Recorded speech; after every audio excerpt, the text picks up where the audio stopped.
I don't think they're on. Anybody want to start us off? Oh, there. Okay. Stephen, nice to see you again. Hello, Been how are you? been a couple of seasons since you've been here at York Lions Stadium. Just maybe walk us through what the result means for you guys as a group, especially given AFC Toronto being the league leaders, coming here, stealing a point, and taking home. We have to take small wins. We're on the back of our third game in 7 days or 8 days or whatever it was, and I thought in the first half we were a bit shaky, a bit lethargic, heavy-legged, even with our passing. And we went ahead on what was our first attempt on a good playing sequence, and Tiff finished it well. And then unfortunately the penalty, but the second half we defended well collectively. The two centre backs were tremendous for us, and that kind of lift your spirits a little bit. I thought we could have been a little more tidy with the ball with the final pass, but we're away from home, and we got a point against one of the best teams in the league, if not the best team in the league. Stephen, just a little bit on the more unfortunate side, I guess, of the game, but your sort of former partner in crime, Rob Gale, had some comments about Matt Beard's passing last night, obviously, and we've seen sort of the tributes that have poured in for Matt. Just maybe if you guys, all three of you, have any comments. Not sure if you guys have interacted with Matt before, but just... No, I just want to say condolences to the family. Kind of figured something was wrong when he resigned. He left his post at Burnley. But condolences to the family. It's the game of football lost today. Hi, Daniel Carrera for Intermission Sports, and obviously this is the 5th encounter you guys have against the AFC, and finally get a point out of this. So can you tell me what's the progression from 4 straight losses to finally a tie? Yeah, I can take it. I mean, throughout the whole season, we've obviously had a challenging season, and for us to be resilient and to show up to every game with the mentality that we can beat any team in this league is really big for us. So I think that we try to do that every game. Football doesn't always go your way. Sometimes it does, sometimes it doesn't. But I think that we had that reset before the game in the locker room to just say, hey, let's play for each other today and forget everything else. And I mean, we are capable of beating any team in this league, but it hasn't always gone our way.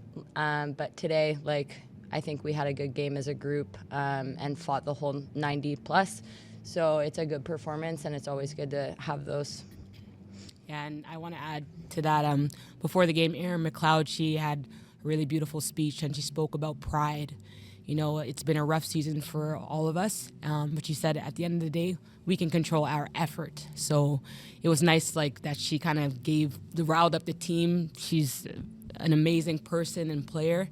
And I think we all felt something different in our hearts before we got out there. We played for her, we played for ourselves, we played for the club, and it showed on the field. We gave everything. So, at the end of the day, things don't always go our way, but I think if we have it in our hearts to give our best, then that's the most important thing in this world, I think. And then obviously, I guess that speech had a lot of influence to you today. You also scored your first goal for in an NSL. So can you tell me how was that feeling? It was amazing. It's been quite the journey here. Of course, I came from overseas. I was playing overseas for about 10, 11 years, and when I realized that the NSL was going to be a thing, the league was opening up, I didn't even hesitate. I said, this is an amazing opportunity to be a part of. I also want to help strengthen this league as well too, and get other players to come here, and maybe one day it will be one of the best leagues in the world, So it's an honor to be here. It's an honor to play in Toronto, where I'm from. And I have a lot of family and friends out there cheering for me, and to see them in the stands was beautiful because, that's a rare situation for me. I haven't had it in a very long time. So, you know, I played for them, I played for the club, I played for myself, and I played for God. So Kylie also played an amazing ball to me. So I'm like, I've got to finish this. Thank you. Back to the coach. Can you talk to me a bit about Kylie Narkis and the game she had today?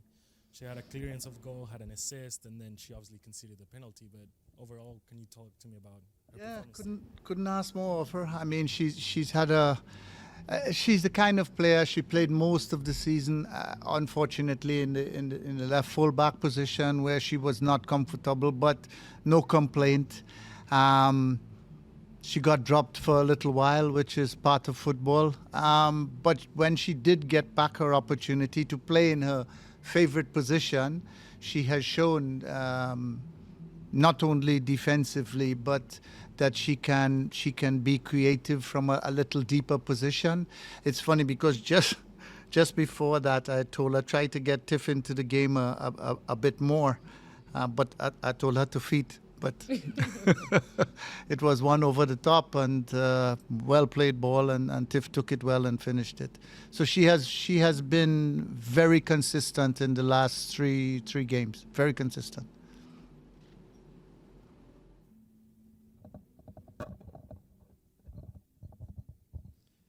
I guess for Tiffany, what would you say the difference is today's game with maybe 2,900 and something people watching, 28, 20, okay, all right, versus playing at which the now renamed Rob Ford Stadium, Toronto Lady Lynx for maybe 100 people, including me.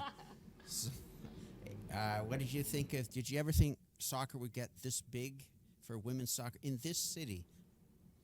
I never imagined it, and it just goes to show that the women's game is growing, and it's just also another thing where we're inspiring the younger generation. You know, just like they could be where we are one day. So I just think it's amazing to just keep pushing for things. Diana has done a fantastic job with getting things together in this league, and you know, I think we're going to have more fans. This is just the beginning, so I'm really looking forward to it, and it helps all of our players. You know, it doesn't matter if it's an away or home game. It's great to see all that support out there. So okay, and for the brief overlap, you were here 2009 to 2011. Yes, I had to look that up. And Cristobal Oduro actually played for Toronto Lady Lynx in 2010. Yeah. When you first met her, I guess after all these years, that you're both on the same team, like in Halifax, like, hey, I know you. Yeah. Like that. Yeah, it was amazing. We've always kept in touch. You know, she's a great girl. I've always had a good connection with her on the field, so it's always a pleasure to play with her, you know, when we get those opportunities. So it was exciting. I looked at her, I said, this is our time. You know, we're playing in front of our family and friends. Like, let's do the best we can, give everything. So I think she gave everything that she had today, and yeah, it was a good game. Okay, great. And for the coach, who, yes, I remember quite well. There's been, let's see, John Yakow from Scorsapi also helped with the women's team with different things. And I noticed that there is a difference in the coaching style. Like he would, for men, he's like drops the F-bomb, S-bomb, you know, like a sailor. But I don't know if there's any difference. Do you know you're doing both men's team from the national team to Wanderers and now to the women's team here? Is there any like real, like say in type of play or encouragement differences that you give? Or is every player the same? It's a good question because I think they are teaching me as much as I'm trying to coach them. You know, I have to be mindful of my body language. I don't confront the players individually as I would with the men. You know, but yeah, there is a difference, and the camaraderie in this team is amazing, you know. So I don't really have to do much on that side. They take care of that, you know. But I do have to at times squeeze the orange, maybe sometimes more than they like. But they don't know how good they can be, you know. And that's my job to try and always keep them on edge, right? Sarah will tell you. You know, so it's been a learning curve for me, but it's a very good question. Thank you. And sorry, I forgot to ask as well. Obviously, tonight it was a different theme night. It was the Canadian Cancer Association, and I see a little pin you have on your shirt right now. So, can you tell me what's the significance of that pin, and even the significance of a match like this, and we celebrate that way? Look, we cannot get enough awareness for this horrible disease, you know. And if football has the platform to do that, we should be grateful and push and keep pushing. You know, there's not a single person in this room that hasn't been touched by that, disease. So it's great to use this game, this platform to raise some awareness.